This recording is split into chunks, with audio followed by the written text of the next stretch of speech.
Wewe relax, William Ruto, relax, tutakushughulikia vile natakikana. Hata huyu mzee Raila wakitaka kushikana, there is no problem. Our journey is unstoppable with or without him. There is no issue, and we are not desperate for his participation. The numbers are good. We have interrogated the numbers na ziko sawa, na itakuwa ni mambo rahisi sana. And let me assure you what you're Ukambani, this Gema, this one, Gikuyu, Embu, Meru, Anakamba, hii ndio dawa ya Kenya. And I want to assure you, the Akamba people, this time round, tukiwa na nyinyi, tutaunda serikali pamoja.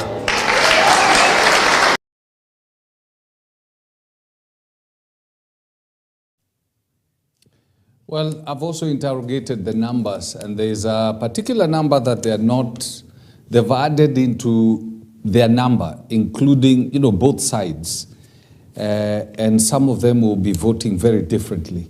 And these numbers are Gen Zs and Christians. There's something that has happened somewhere that this number will be, you better factor it in. The Gen Zs mostly are a group that you cannot count and think that you will herd them like, a bunch of goats. Now, former Prime Minister Raila Odinga is calling for the compensation of victims of the 2023 Azimio anti-government protests, as well as those of Gen Z demos last year. Speaking in Mombasa, Raila said the compensation must be given to those who got injured in the two protests. To those who lost their lives, the former PM said that their families should be compensated. According to Raila, this is just one of the conditions they have put in place for negotiation with the government. He, however, noted that while the compensation is a condition, what is important is to ensure such acts do not happen again in the country. Now, according to Mombasa Governor and ODM Deputy Party Leader Abdul Somad Nasir, their discussions focused on strengthening party structures, enhancing grassroots mobilization, and aligning the vision for a more prosperous and equitable future for all. Tunasema tunataka kila Mkenya apewe fursa sawa, kwa sababu Wakenya wote wanalipa ushuru. Hakuna Wakenya ambao hawatoi ushuru. Kwa hivyo tunasema rasilimali yetu mpaka yagawanywe kwa njia ya usawa. Pili ni mambo ya ufisadi, ambayo imeenea sana katika taifa letu hii. Ufisadi inaleta hujuma ya mali ya umma na inafukaisha taifa. Maana yake unaona deni imeenda juu, lakini watu wanazidi kulipa ushuru, lakini deni vile vile linazidi kupanuka. Mambo ya ufisadi nataka yaangaliwe vilivyo. Gatuzi inasheta. Manake kuna huduma zingine ambayo imegatuliwa kikatiba, lakini pesa haitoki juu kuja hapa chini. Kwa mfano upande wa matibabu, naona kumeathirika, kuna shida. Mambo ya SHA vile vile hajatekelezwa vizuri, tunakuwa na shida mingi zaidi. Tunataka kuona kama yale yote yamerekebishwa. Upande wa elimu vile vile kuna shida. Kwa upande wa wanafunzi wa chuo kikuu kuna shida, hata hapa chini shule za msingi kuna shida mingi zaidi. Lakini tunataka ugatuzi, pesa kurudi chini ya kutosha. Mambo ya utawala kwa jumla, watu kutekwa nyara, vijana wanashikwa hovyo, wanapelekwa vizuizini mahali ambayo julikani, wanateswa huko, wengine wanauawa. Hayo ni maneno ambayo hatutaki kuona katika taifa letu. Mpaka yale yakome kabisa. Hatutaki kuona kama yale yanafanyika katika taifa letu. Kwa hivyo kuna mambo mengi ambayo tunataka kuona kama imeboreshwa, na ndio sababu sisi tunapewa ushauri ili tukubaliane. Kama tukubaliana, kuna masharti ambayo sisi tutaweka. Meanwhile, President William Ruto, through the Faith for Jesus Winner ministry, Roysambu into hysteria after he promised them a multi-million donation to aid their church's construction. While taking the lecture, Ruto addressed his much ridiculed church monetary donations, maintaining that he will not tire to giving to God. The president therefore stated he will give 20 million shillings from his pocket to propel the church's intended constructions, promising a further donation at an upcoming Harambee for the facility. Najua nimelaumiwa mara nyingi sana kwa mambo ya matoleo kanisani. Ninyi mnajua. Si mnajua hivyo? Lakini hii ya Jesus Winner hii. Matoleo tunayotoa sio kwa sababu tunampatia Bishop Mwai. Hatupatii congregation hii, tunampatia Mungu.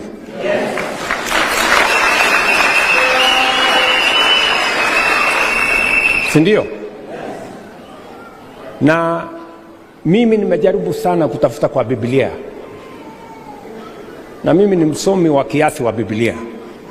Nimejaribu kutafuta mahali inasema ati ukimpatia Mungu unarudishiwa na askofu. Iko mahali? Nyinyi mumesoma? Bishop, katika ujenzi wa kanisa letu hapa,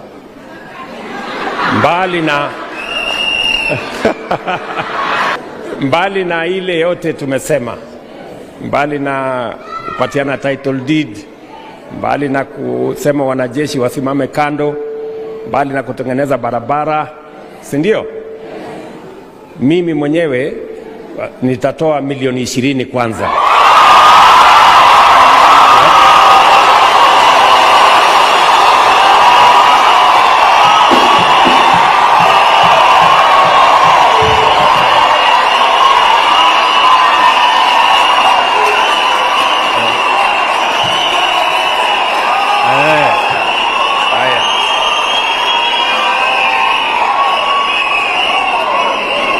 Ndio. Sawa sawa. Basi mutaanza kupanga hiyo maneno wakati unasemekana mnajenga. Alafu mimi nimekubali pia nitakuja tufanye harambee pamoja. Meanwhile, Wiper leader Kalonzo Musyoka has castigated the president, saying the source of his donations should be investigated. No leader can attack any faith and actually claim to be a leader. So today, attacking the Catholic Church because they called you out when you gave out 5 million shillings, which was under unexplained circumstances, and as a demonstration against corruption, send 5 million shillings back to you, and you go to another religious, to another faith organization, try to make them fight the Christians in this country, whether Catholics or evangelicals and Protestants, will stand together and listen to the voice of God, and will tell their faithfuls which direction to take. But for now, it is actually shameful to attack any of the Christian faith. And of course, kupeana 20 million, it's okay. We congratulate Bishop Mwai, amesema atakuletea another 100 million, that's okay. Lakini lazima wa Kenya waulize, hizi fedha ni zile Dr. Makali alikuwa akisema 1.3 trillion shillings imepeanwa kiholela. Pengine ndizo hizo, because they are not accountable. There's no transparency. When you compromise ifmis, then you allow yourself kubeba tu pesa na kupeana kiholela. I want to tell William Ruto, Kenyans will not be bribable, if that's correct English, going forward. They will not be bribable. They have seen it all. They are suffering, they are crying out. And you tell us not to make you an agenda. Chaniweke tu mdomo hapa. Now you remember the saga that was going on between Kenya Power and Lighting and the Nairobi County, where the county went and dumped garbage and sewage outside Steamer Plaza, and Kenya Power and Lighting switched off power at City Hall.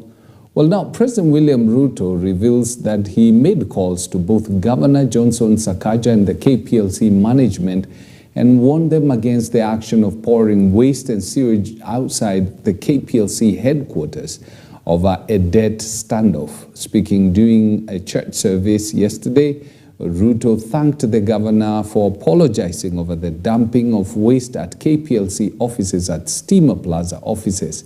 The incident was in retaliation over the move by the utility firm to cut power to City Hall over an alleged pending electricity bill. Unajua watu wangu wanakuanga watu wazuri, hawananga maneno. Ni vile tu unajua wiki iliyopita walifanya makosa mahali. Si mnajua? Si mliona ile makosa walifanya?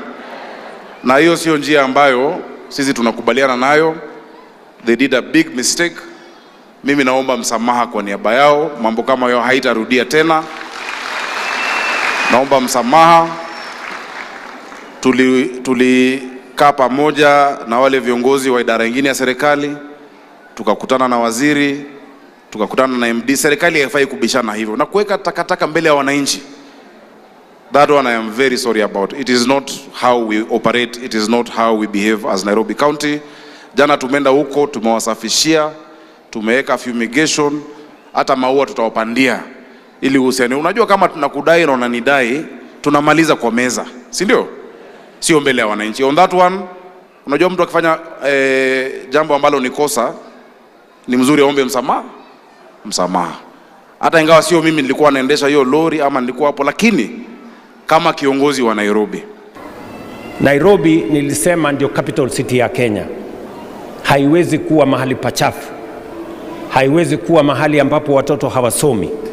We must give the true face of Kenya using Nairobi, and therefore we are going to work with the leaders of Nairobi, from the governor, the members of parliament, MCAs, together to make sure that Nairobi becomes the true face of the Republic of Kenya. Namshukuru governor wetu Bwana Sakaja.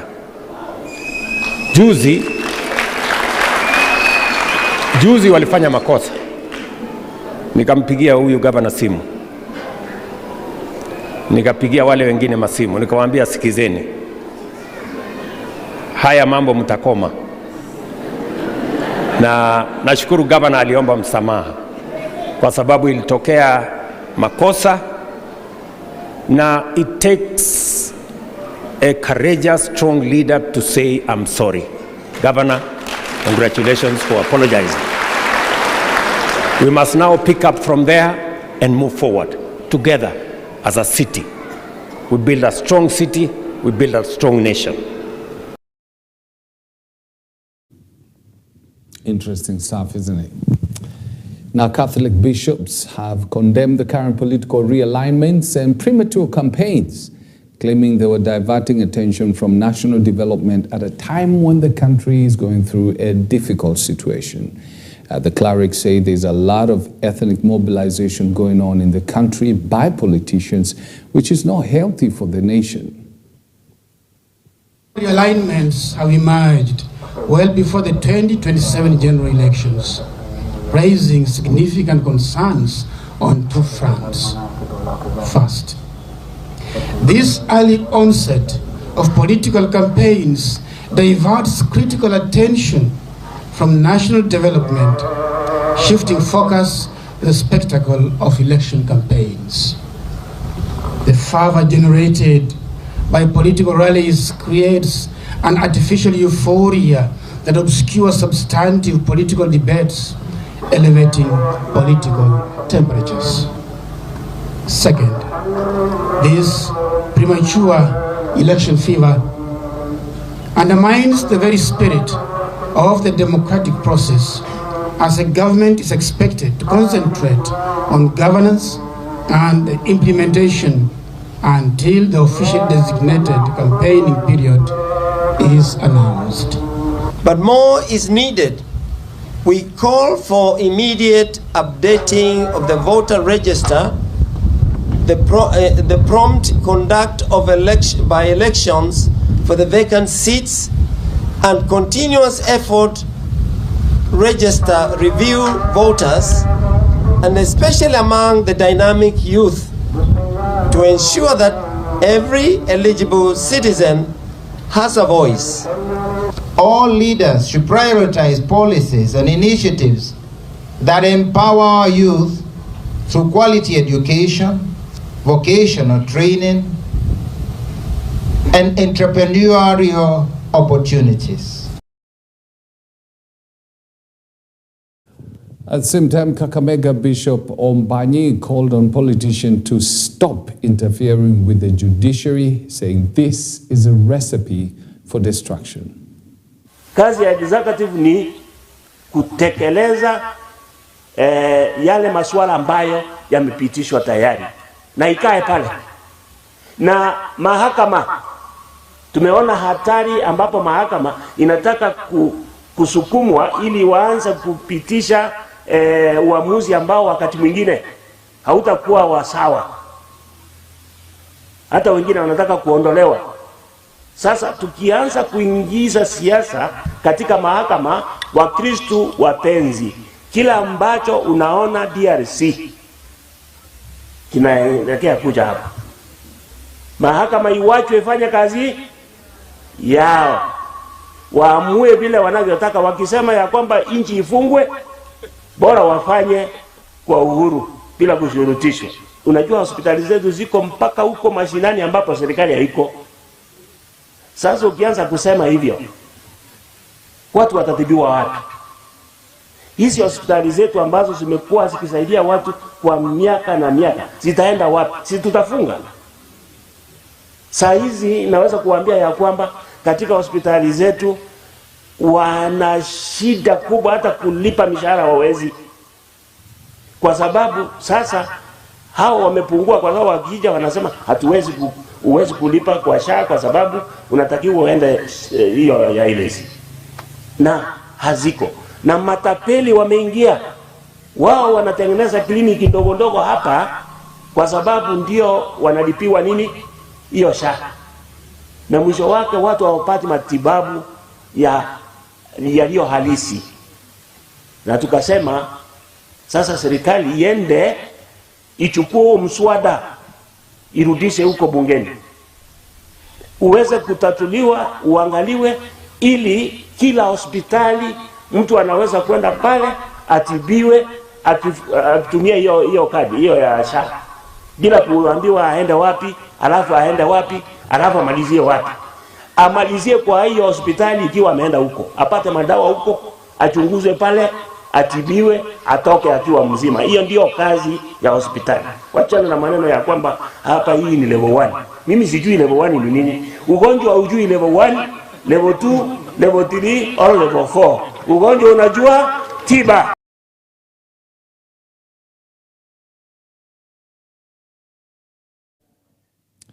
All right. Church matters.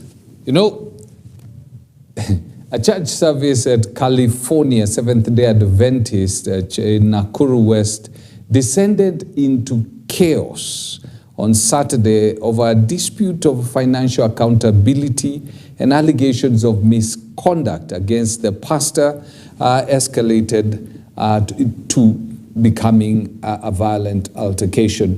Congregants, including church elders and members, exchanged blows inside the sanctuary, forcing the service to be abruptly disrupted. Witnesses reported that tension had been building for weeks with a section of the congregation demanding transparency in church finances, while others accused the pastor of inappropriate conduct, including allegedly sending indecent messages and photos to women in the church via WhatsApp. Evane, watch this.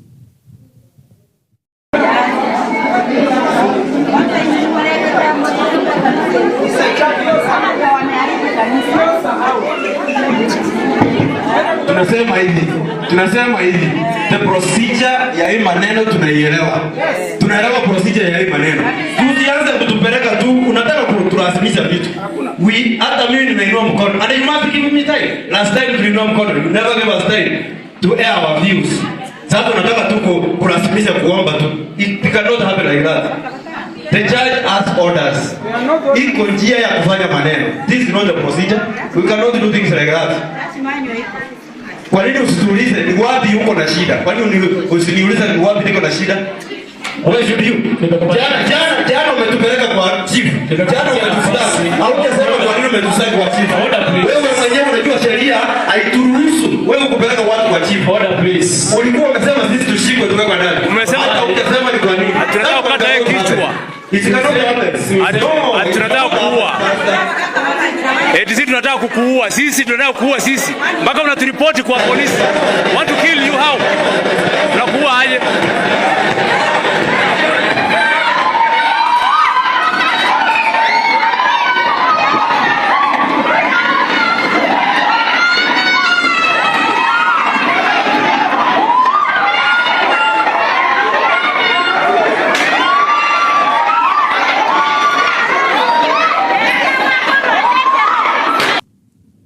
It's so unfortunate when this kind of things happen in church.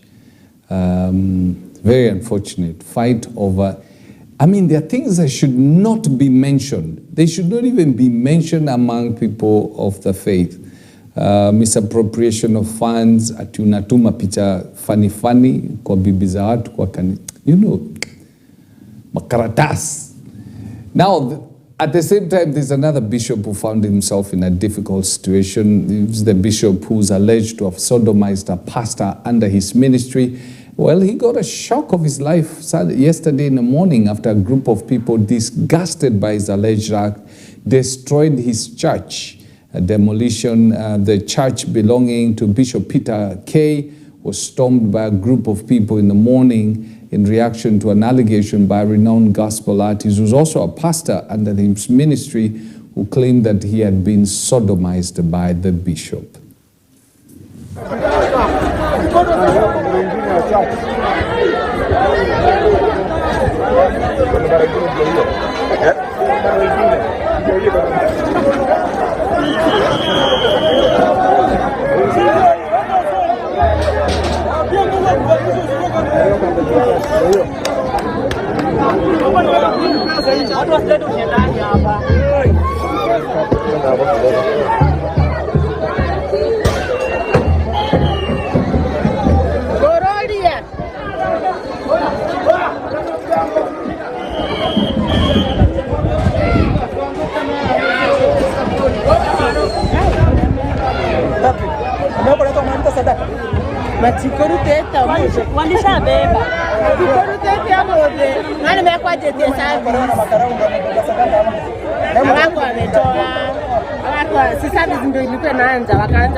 Walikuwa chache? Yes, walikuwa wameanza nini?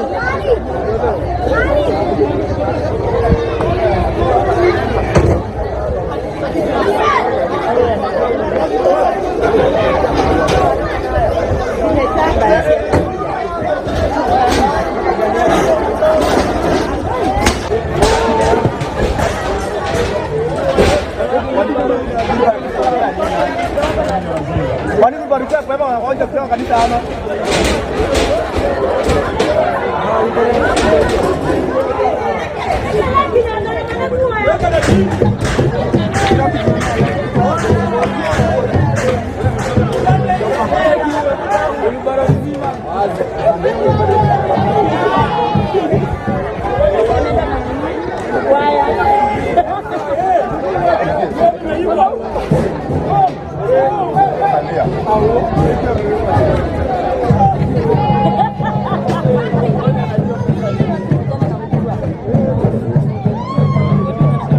You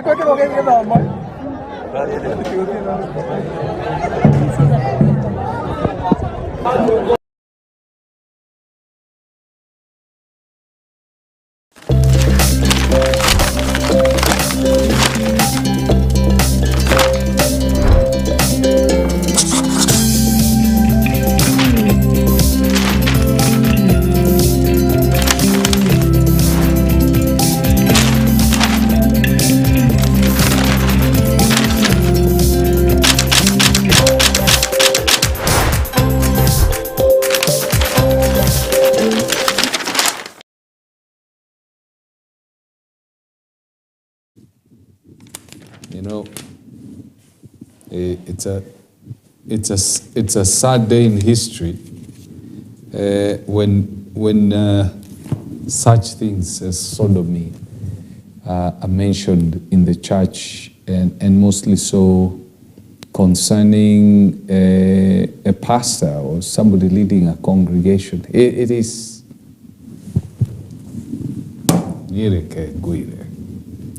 now, Daily Nation. Red flags in Ruto housing projects. The government has entered into a 49.5 billion shilling affordable housing contracts on parcels of land with missing title deeds. This raises questions on how Kenyans buying houses from the projects will get sectional titles to own the unit in absence of original titles at a time when the Affordable Houses Program continues to operate in opaque regulatory environment. Are beneficiaries risking their hard-earned cash? So who disappeared with the titles? Because he who owns the titles owns the buildings. Yeah. And they say only 1 in 559 adults are saving at Bomayangu platform to own their affordable houses. Then we have untouchables. Now this is such a sad case. I hope this story, yes, it's in here, page 2. I cannot go to my village, the shame, You know, the guys who've been doing conning people millions, actually billions of shillings, promising jobs.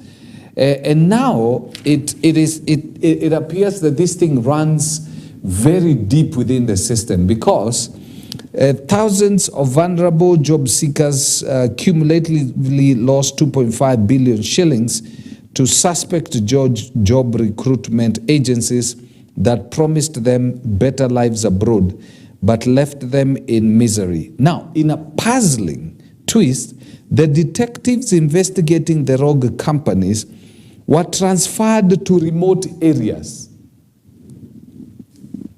with the culprits still roaming free and luring other unsuspected victims. Who is protecting these untouchables?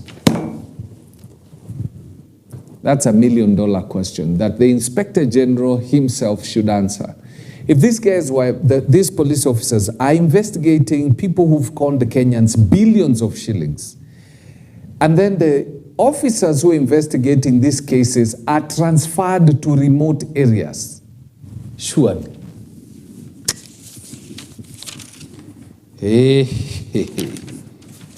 Yapo iko maneno. How Raila seized control of Senate committees in deal like Uhuru. Why? You know, whether Raila wins or loses elections, I mean, he ends up being the winner. When I grow up. Like Uhuru, Ruto's reign now at the mercy of ODM leader. Well,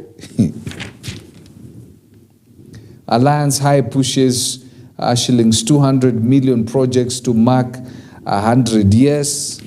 This guy is politician par excellence.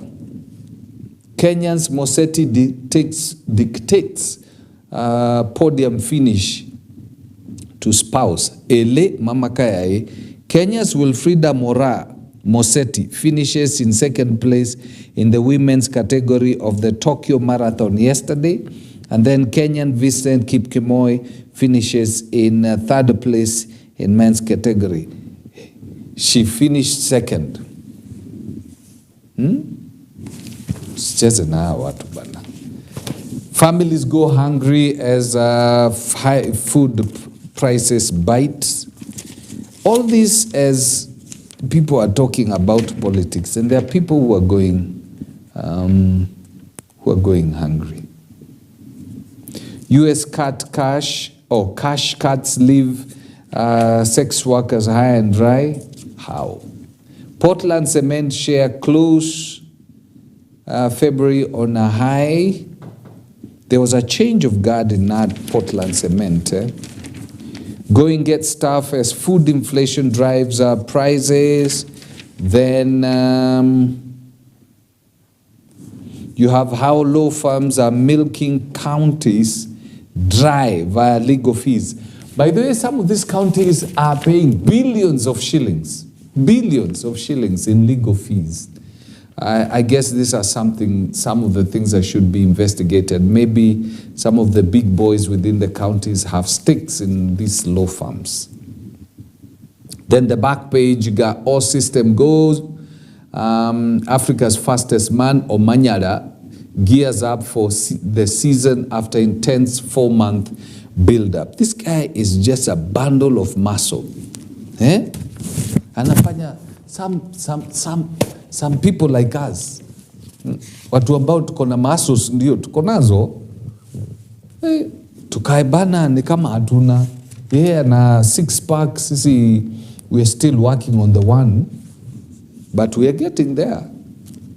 And then the Standard says co-president Raila.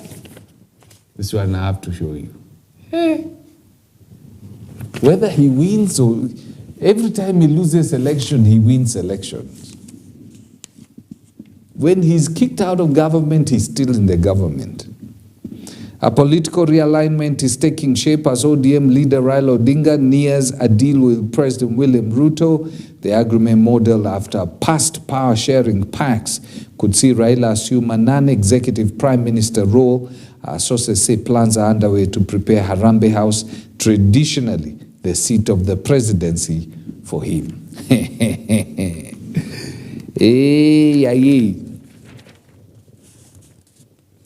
Todonyang reels from blood-letting horror. Mob torches houses of suspects in death of Iten County Referral Hospital medic. High Court hands firm a lifeline in 1.6 billion loan row,